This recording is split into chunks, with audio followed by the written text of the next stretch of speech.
ನೋಡು, ನಿನಗೆ ಗೌರೀಶನಿಗೆ ಆಗಿದ್ದ ಅನ್ಯಾಯಕ್ಕೆ ನ್ಯಾಯ ಕೊಡಿಸೋದು ಮುಖ್ಯನಾ ಅಥವಾ ನಿಮ್ಮಣ್ಣನ ಪ್ರಾಣನೇ ಮುಖ್ಯನಾ? ಅಣ್ಣ, ನೀನು ನನ್ನ ಪ್ರೀತಿಗೂ ಮೋಸ ಮಾಡಿದೆ. ಅದು ಸಾಲದೆ ಗೌರೀಶನ ತಂದೆ ತಾಯಿಯನ್ನು ಕೊಲೆ ಮಾಡಿ ಅವರ ಅಕ್ಕನ ಶೀಲಹರಣ ಮಾಡಿದೆ. ನೀ ಮಾಡಿದ ಕೆಲಸಕ್ಕೆ ನಿನ್ಗೆ ತಕ್ಕ ಶಿಕ್ಷೆಯೇ ಆಗಿದೆ ಅಣ್ಣ.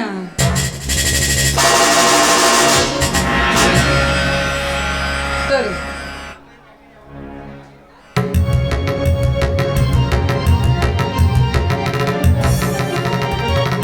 ಗೌರೀಶ, ಇಂದಿನಿಂದ ನಾವು 3 ಜನ ಅಣ್ಣ ತಮ್ಮಂದಿರು.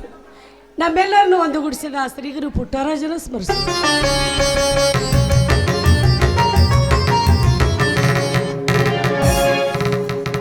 ಶ್ರೀ ರೇಣುಕಾ ಯಲ್ಲಪ್ಪ ಚಿಮ್ಮಲ್ ಈ ಸಂಘಕ್ಕೆ 1,001 ರೂಪಾಯಿ ಕಾಣಿಕೆ ಕೊಟ್ಟಿದ್ದಾರೆ. ದಾದಾಪೀರ್ ಮುಲ್ಲಾ ಸಾಕಿನ್ ಮುದ್ದೆಬೇಳ ಇವರು ಕೂಡ 1,001 ರೂಪಾಯಿ. ಬಸವರಾಜ್ ಹೆರ್ಕಲ್ ಸಾಕಿನ್ ಆಲಿಮಟ್ಟಿ 2,001 ರೂಪಾಯಿ. ಶಿವ್ ಸಾಕಿನ್ ನೀರ್ಲಕೇರಿ ಇವರು ಕೂಡ ಈ ಸಂಘಕ್ಕೆ 501 ಕಲಾ ಕಾಣಿಕೆ ಕೊಟ್ಟಿದ್ದಾರೆ. ಅವರಿಗೆ ಅನಂತ ಕೋಟಿ ಧನ್ಯವಾದಗಳು.